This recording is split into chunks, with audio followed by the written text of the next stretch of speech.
You ever have one of those mornings where you wake up, your ceiling's melting, there's a voicemail from the thing saying, "We got a Lilo situation," and Captain Elastic is outside doing yoga stretches in the middle of the road like some kind of spandex flamingo? Yeah, that was my Tuesday. And listen, I've seen some weird crap. Once watched Deadpool slow dance with a blender, but nothing, and I mean nothing, could have prepared me for what was about to go down. So here's the rundown. Lilo, yeah, the Hawaiian girl with the intergalactic bestie, got herself kidnapped. Not by your standard cartoon thugs. No, we're talking Vegeta and Piccolo. That's right. Mr. Gravity Chamber and Mr. Meditation Kidnap Squad apparently went full villain mode and snatched her mid-hula dance. Why? Because Rick and Morty were throwing one of their dimension-shattering benders again, and needed a soul with chaotic frequency to power their wormhole keg. I didn't ask how that works. The science was written on a tortilla. Anyway, Captain Elastic, who's basically a bendy midlife crisis in boots, shows up like, "We gotta get Homer Simpson. He's the key." I thought he was joking until the thing grunted. He owes Piccolo beer money, and once tracked an alien with his sense of smell.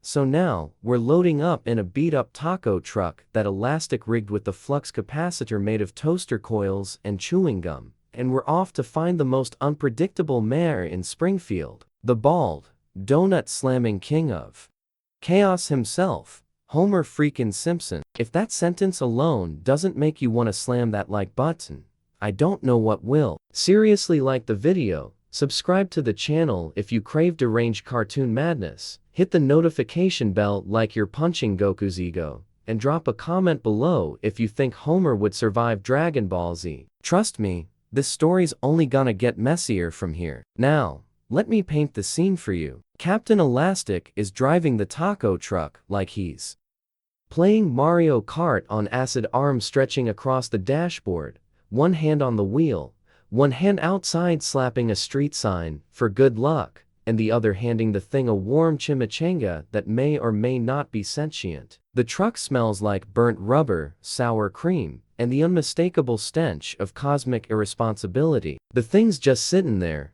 squeezed into the passenger seat like a furious boulder stuffed into a pair of cargo shorts, muttering about how he should have stayed in bed, and that last time he worked with Homer, they ended up banned from 3 dimensions and somehow married to a vending machine. We finally roll into Springfield, which, by the way, is somehow always PM and smells vaguely like beer and regret. Elastic stretches his neck up to the sky like a human periscope and goes, "There, Moe's Tavern." If he's not there, he's probably in jail or passed out in a parking lot. The thing groans, opens the passenger door, which falls completely off, and we both stumble out like hungover clowns stepping into a low-budget crossover episode. As soon as we open the tavern door, the wave of body odor, disappointment, and stale peanuts hits us like a Dragon Ball Z energy blast. And there he is, Homer Simpson, sitting at the bar with a half-eaten burger, a beer hat with 2 duffs hooked into it, and what looks like a squirrel wearing sunglasses asleep in his lap. We approach cautiously, like animal control dealing with a radioactive raccoon. Elastic leans in and says, "Homer, we need your help. Lilo's been taken by Vegeta and Piccolo." Homer doesn't even flinch, just takes a slow sip of beer and mutters, "Do they have nachos?" I nearly blacked out from rage. The thing grabs him by the collar and lifts him off the stool like a grumpy forklift, shouting, "You owe Piccolo beer money, remember? They got Lilo, and if we don't get her back before Rick spikes the space punch, the universe is gonna fold in on itself like a bad burrito." That gets his attention. His pupils dilate, the squirrel falls off his lap and scurries into the jukebox, and he gasps, "Lilo? The little girl with the alien dog? Oh no, I promised I'd protect her after that time we played poker with SpongeBob and Gumball. I didn't ask. I never ask anymore." Elastic pulls out a crude map that looks like it was drawn with ketchup on a napkin and says, "They're holding the party in the dimension Rick labeled C69 Mega Chaos Beach. Only way in is through the backyard portal in Morty's mom's house, but we'll need disguises, and that's how we ended up in the alley behind Moe's, shoving Homer into a glittery cowboy suit, the Thing wearing a Hawaiian shirt 6 sizes too small, and Captain Elastic transforming his torso into a fanny pack filled with fireworks and beef jerky. I had a moment of quiet reflection, right there in that trash-filled alley, wondering how I got from a promising career in graphic design to planning an interdimensional rescue mission with 3 cartoon lunatics in discount costumes. And then Homer belched so loud a car alarm went off and said, "Let's ride, baby. Nobody kidnaps Lilo on my watch unless it's me and it's a prank." That was somehow comforting and terrifying. The alley wall began to shimmer, a portal opening with that gross squelching noise Rick's gadgets always make, like a dimension being ripped open by a sweaty fist. We piled into the taco truck, now glowing faintly and making cat noises for some reason, and drove straight into the unknown. One minute we were in Springfield. The next, we were bouncing through Dimension C69 like a tortilla chip in a blender, colors flying past us, Homer screaming, "Are we there yet?" every 2 seconds, and the Thing trying to stay calm while Elastic was using his stretchy body like a seatbelt to hold Homer down. I think I saw a version of myself dressed as Shrek riding a flying toaster. I'll never be the same. But we were getting close, real close. You could feel the static in the air, smell the rave fog, and hear the dubstep remix of Morty's screams echoing in the distance. Lilo was out there somewhere, and we were coming for her armed with bad ideas, a truck full of tacos, and Homer Simpson's irrational confidence. So we crash land into Dimension C69. And I do mean crash. The taco truck ricocheted off a floating vending machine, slid down a rainbow-colored cliff made of expired sushi, and finally came to a screeching halt inside what looked like a sand-covered rave sponsored by a sentient energy drink. Imagine Burning Man mixed with Star Wars Mos Eisley Cantina, but everyone's high on portal fluid and dancing to a techno remix of the Teletubbies theme. The air smells like ozone, glitter, and someone's questionable life decisions. Rick's voice comes over the Dimension's intercom like he's God-gying the apocalypse. "Welcome to Mega Chaos Beach, the only place where reality's optional and pants are discouraged." Homer's first reaction is to yell, "Woo, I'm home," and strip down to a pair of boxers with donuts printed on them. The Thing smacks his own forehead so hard a nearby flamingo faints. Meanwhile, Captain Elastic starts blending in immediately, contorting his body into the shape of a beach chair and screaming, "I am vibe." We had to stay focused. Somewhere in this psychedelic mess,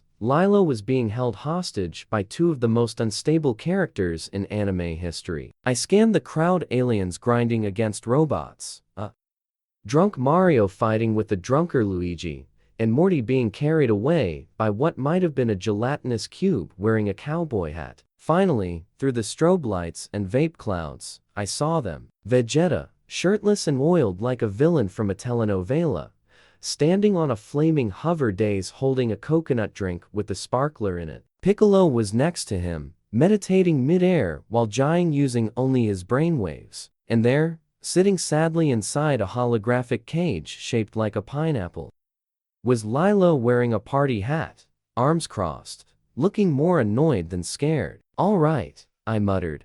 "We go in quiet. We get her out. And we..." But of course, Homer was already charging Vegeta with 2 churros and hand screaming, "You took my aloha angel, you oily jerk." Before I could stop him, Captain Elastic slingshotted himself into the air like a circus act gone wrong and landed on Piccolo's DJ booth yelling, "Surprise funk attack." The Thing sighed deeply, cracked his rocky knuckles, and muttered, "I miss punching Galactus. This crap's exhausting," before charging in. Suddenly, chaos. Absolute chaos. The music cut. A giant jellyfish screamed. Rick laughed through the speakers and yelled, "Oh, looks like we got gatecrashers. This is gonna be fun." Vegeta's hair literally flared into Super Saiyan Blue and he screamed, "You dare interrupt my party energy?" Then threw a beach ball that exploded on contact, launching Homer into a hot dog stand. Piccolo opened his third eye because apparently he has one now and froze Captain Elastic mid-flip. I ran like hell toward the cage, dodging lasers, beach chairs, and someone dressed as Peppa Pig dual-wielding lightsabers. Lilo saw me and yelled, "Took you long enough. They've been feeding me cosmic nachos and trying to get me to play beer pong with Squanchy." "I'm sorry," I gasped, unlocking the cage with the key I may or may not have stolen from Rick's robot butler. Our ride got delayed by Homer's digestive system. Just as we're about to slip away, Rick suddenly appears floating, shirtless, drunk, and holding what looks like a nuclear water gun. "You guys," he slurs. "This party's just getting started. I brought doomsday glow sticks."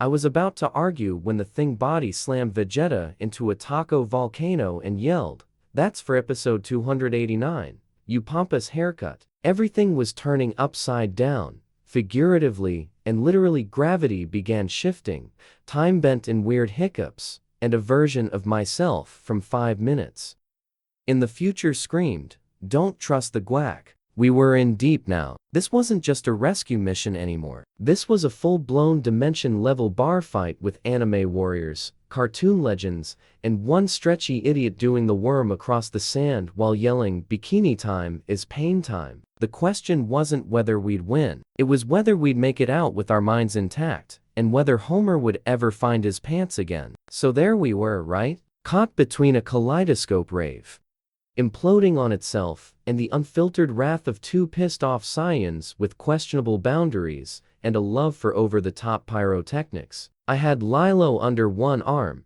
a half-melted churro in the other, and Captain Elastic dangling from a disco ball screaming, "This is how we do diplomacy." Meanwhile, the thing was busy suplexing a screaming Vegeta into a vending machine that only sold different flavors of screaming. Piccolo had launched into full Zen warlord mode, floating in the air, eyes closed, arms crossed, channeling some weird green energy that was turning the air into jelly. Literal jelly. I slipped, fell on my ass, and got stuck inside a cherry-flavored pocket of space. Lilo looked at me and said, "You're the least qualified rescuer I've ever met." I thanked her and fell face first into a floating beanbag. That's when Homer dear, reckless, donut-brained Homer showed up riding on the back of Rick's giant, talking pickle tank, wearing nothing but a flamingo floaty, and a grin that screamed, "I just broke 7 laws of physics. We're leaving this party the same way we arrived," he bellowed, naked and confused. He slammed a lever and launched a volley of fireworks that spelled out something I'm pretty sure was banned in 12 galaxies. It was beautiful. It was stupid. It was everything. Rick, floating above the carnage, drinking straight from a jug labeled Portal Kool-Aid, saw us trying to make a break for it and grinned. "Oh no you don't," he slurred. "If you crash Rick's party, you gotta play Rick's games." Suddenly, the ground shattered like a tortilla chip, and we all fell straight through the sand into a swirling purple vortex that screamed in French. I landed on a couch made of raw spaghetti. Everything smelled like Grandma's house and emotional baggage. Lilo landed next to me and phased. "Dimension flip trap," she said, brushing marinara off her shirt. Classic Rick move. Captain Elastic popped up from behind a lasagna mountain, yelling Olive Garden hell, and the thing just groaned, his rocky head stuck in a meatball the size of a smart car. Homer, he landed upside down in a wine fountain, sipping like a baby goat. The new dimension was Rick's Game Zone, a twisted parody of board games, casino floors, and weird dreams you only have after eating cheese past midnight. Rick's voice echoed from the walls, "To win your way out, you must survive my gauntlet of regret." A door exploded open, and a marching band of robotic Mr. Meeseek stormed in, juggling chainsaws and singing Bohemian Rhapsody backwards. We didn't run. We bolted. We zigzagged through a hallway where the floor turned into memes. Literal memes. I stepped on a confused Pikachu and slipped into a hallway of floating Garfield heads, all screaming Monday at once. Lilo took the lead, surprisingly calm, like this wasn't the first time she'd been chased by mechanized existential jokes. Captain Elastic slingshotted us over a bottomless pit labeled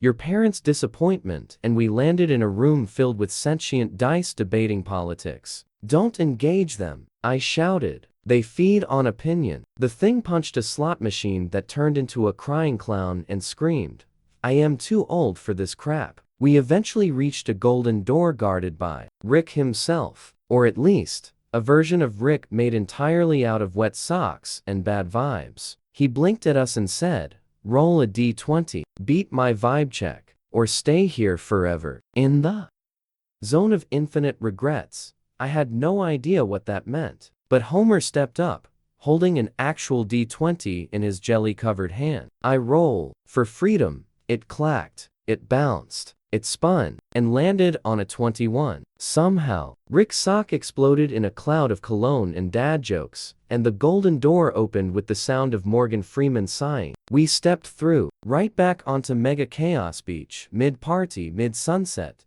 everything frozen in time, like the world paused to catch its breath. Rick appeared. Real Rick this time, floating above us, golf cart full of glow sticks, sunglasses over his actual eyes and his forehead eyes. "You beat my game," he said. "You saved the kid. You didn't ruin the vibe. You may leave, but only if you take this taco cannon and promise to use it irresponsibly." Without question, we accepted. Homer fired a taco into the sun. It exploded. Somewhere, a unicorn wept. And just like that, the portal home opened behind us, glowing, humming, smelling faintly of anxiety and lime. Lilo looked up at us, face full of confusion and admiration. "You guys are idiots, but you're my idiots." We stepped through limping, bleeding, high on adrenaline and probably space fumes. We had survived. Barely. We landed back on Earth like a pack of cartoon war veterans who'd just survived a blender made of acid trips and unfinished fanfiction. Homer faceplanted into a kiddie pool filled with Capri Sun, burped the alphabet backwards, and muttered something about never trusting Rick's barbecue invitations again. Captain Elastic collapsed into a puddle on the sidewalk, mumbling, "I'm emotionally spaghetti now," while the thing just lit a cigar with his finger and stared silently at the sunset like he'd seen too much. Lilo walked ahead like a champ, completely unfazed, casually checking her phone and texting Stitch like, "Yo, just got back from interdimensional hell, you up?" Meanwhile, I was trying to make sense of what we'd just survived, holding a half-burned taco cannon and wondering if I still had all my internal organs in the right place. The portal behind us fizzled shut with a sound like a toilet being flushed in reverse. And just like that, it was over. Sort of. Because nothing's ever really over when you've been inside Rick and Morty's personal chaos simulator. We were all different now. Not better, not worse.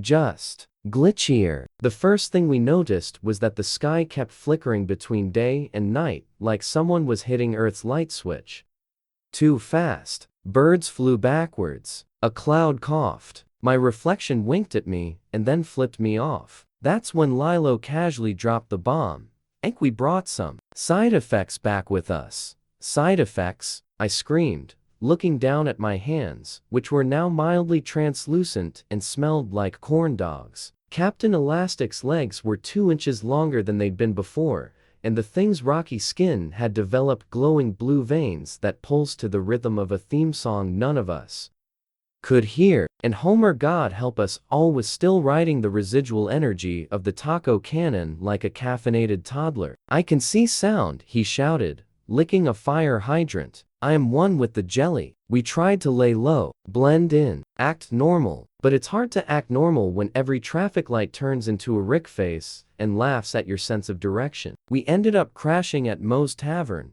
which now somehow existed in 3 dimensions at once. Mo didn't even flinch when we walked in. He just looked up from cleaning a glass with a towel that might have been sentient and grunted, "You guys look like you just got back from a David Lynch theme park." "Close," I said. "Rick's party dimension." Mo nodded solemnly, poured a drink that glowed green, and slid it down to Lilo. "On the house. Kid looks like she's seen God's Hangover." She took a sip, didn't flinch. That's when we noticed the news on the TV in the corner. Breaking. Several major cities are experiencing strange anomalies, including random jazz solos, fish raining from the sky, and in one case, a sentient vending machine asking people about their childhood trauma.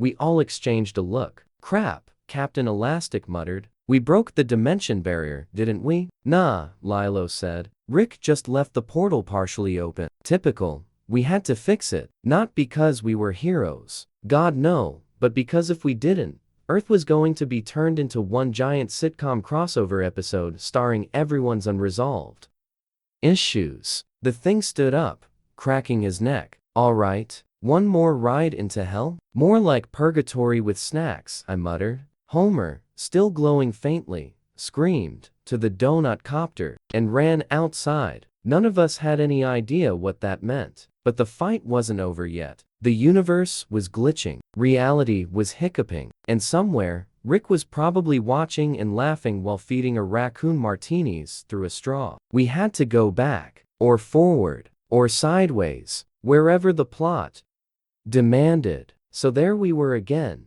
trying to fix a problem we caused by existing too close to Rick Sanchez's idea of a fun Friday night. Earth wasn't Earth anymore, it was Earth plus. Glitches were spreading like drunk raccoons at a camping trip. Buildings randomly turned into rubber duckies. Babies started speaking fluent Latin. Cows were floating 3 feet off the ground mooing dubstep. Every third person in the city was now duplicated with the slightly more attractive evil twin. I looked at mine and hated how good his hair was. The taco cannon had started purring like a cat and wouldn't stop unless we fed it jalapeno Pringles. Meanwhile, Captain Elastic kept stretching involuntarily every time someone said, pickle, and the thing had developed a new power. He could now smell fear. Literally. And it smelled like Axe body spray and unpaid student loans. Homer, on the other hand, had become something else entirely. He now existed slightly ahead of time. Every time we talked to him, he'd respond. Before we even finished the sentence, we need to find the glitch source? Already did. It's in Springfield Elementary. Dude, how did you? Don't ask. It's a vibe. Turns out Rick's half-assed portal didn't just leave a door open, it left a freaking revolving nightclub entrance to multiverse bugs, and they were partying hard. We made our way to the school, which had become a living Rubik's Cube, constantly shifting halls, lockers screaming in binary, and Principal Skinner trapped in an eternal hallway giving detention to his own echo. Ralph Wiggum had become a prophet. He floated above the monkey bars chanting, "The meatballs know, the meatballs knew," and then exploded into glitter. Inside the library, we found the source, a glitch parasite. It looked like a corrupted Tamagotchi crossed with a jellyfish and a fax machine from the 90s. It was feeding on Earth's logic, growing every time something dumb happened, which meant it was getting real fast. We needed to shut it down, but Lilo warned us, if you just kill it, it reboots somewhere else. You have to confuse it so hard it crashes on itself. That's when we realized we had the perfect weapon. Homer. We unleashed him on the glitch, and I swear to whatever cosmic taco god is watching us, it was beautiful. Homer burst into the room in a full clown outfit, riding a tricycle made of hot dogs, singing "I to go" in Klingon, while juggling actual snakes. The glitch hesitated, it vibrated, then it panicked. Error, error, what the hell is this? It beeped. I am a chaos gremlin, Homer screamed, and cannonballed into it holding a pizza box full of glitter and live bees. There was a blinding flash of light, a smell like burning waffles. Then, silence. Everything reset. The room was back to normal. The school was just a school again. Skinner was complaining about budget cuts. Ralph was back on the ground licking a tree. We'd done it. For real this time. Sort of. Earth was safe. The multiverse doors sealed. The taco cannon turned into a Roomba and started cleaning the floor. I sat down, dazed, covered in bees and glitter. My brain permanently changed by everything I'd seen. Lilo high-fived us all like it was just another Tuesday. You guys suck at rescuing, she said, but you're great at breaking and confusing things until the universe gives up. I respect that. The thing just grunted. I need a nap and 30 cheeseburgers. Captain Elastic had turned into a hammock somehow and was too tired to question it. Homer looked directly at the sky and said, I think I achieved inner peace. Or indigestion. Maybe both. We knew we couldn't go back to normal. Nothing would ever be normal again after what we'd seen. But we didn't need normal. We had each other, a busted-up reality, and enough trauma bonding to fill 8 seasons of a Netflix show. Somewhere Rick was probably watching, taking notes, or laughing his butt off. But we'd survived his chaos. Barely. We didn't get medals. We didn't get a parade. What we got was a lifetime ban from every interdimensional portal hosted by Rick, 2 coupons for Moe's that only work if you scream in German, and a voicemail from Morty saying, "Hey, sorry about the whole Lilo thing. Grandpa gets weird after tequila." But we didn't care. We saved the world from imploding into a nonsense ball of cartoon static and glitchy math memes. That had to count for something, right? Lilo got to go back to Hawaii, though. Now, she randomly teleports if she sneezes too hard. Homer returned to Springfield, but occasionally phases through walls and eats electrical outlets like Pop-Tarts. The Thing joined a yoga retreat because he said he needed to stretch out the trauma, and Captain Elastic, well, he's technically 5 people now, all vibing in the same sweater. As for me, I've started journaling. Therapist said it'd help. Here's today's entry. Dear Journal. Today, I saw Principal Skinner morph into a French accordion while a floating taco tried to marry me. I think I'm gonna be okay. Yeah, normalcy is overrated anyway. Every now and then, I still hear the glitch screaming faintly through the walls, probably just a leftover echo from the timeline mess. Or maybe Rick left one tiny bug in the code as a joke. Either way, I don't care. Because if the universe tries to self-destruct again, I'll be ready. Not with a cape, not with a plan, but with chaos, backup glitter bombs, and Homer Simpson armed with a blender full of jelly beans and bad decisions. And that, my friends, is the most powerful weapon in any dimension. Maybe we didn't fix everything. Maybe we're all a little broken now, but we made it. We survived Rick's party. We dragged Lilo back from Vegeta and Piccolo's anime rave. We broke reality and stitched it back together with sarcasm, duct tape, and Taco Bell coupons. And if that's not heroic, I don't know what is. So the next time your toaster starts quoting Shakespeare, or your reflection flips you off while winking seductively, just remember it could be worse. You could be trapped in a universe where Principal Skinner's mom is supreme ruler of gravity, or where Ralph Wiggum is president, or worse, where Rick invites you over for round 2. Until then, keep your chaos close, your multiverse closed, and your friends completely unqualified. Because in the end, being normal never saved the world. Only weirdos like us do. And hey, if you laughed, gasped, or screamed, WHAT the actual hell, at least once during this roller coaster of a story, do me a solid. Smash that like button like Homer smashes a donut buffet. Subscribe so you never miss another absurd reality meltdown. Hit the notification bell harder than the Thing punches interdimensional jelly. And drop a comment telling me what universe you think we should mess up next. Because trust me, we're just getting started.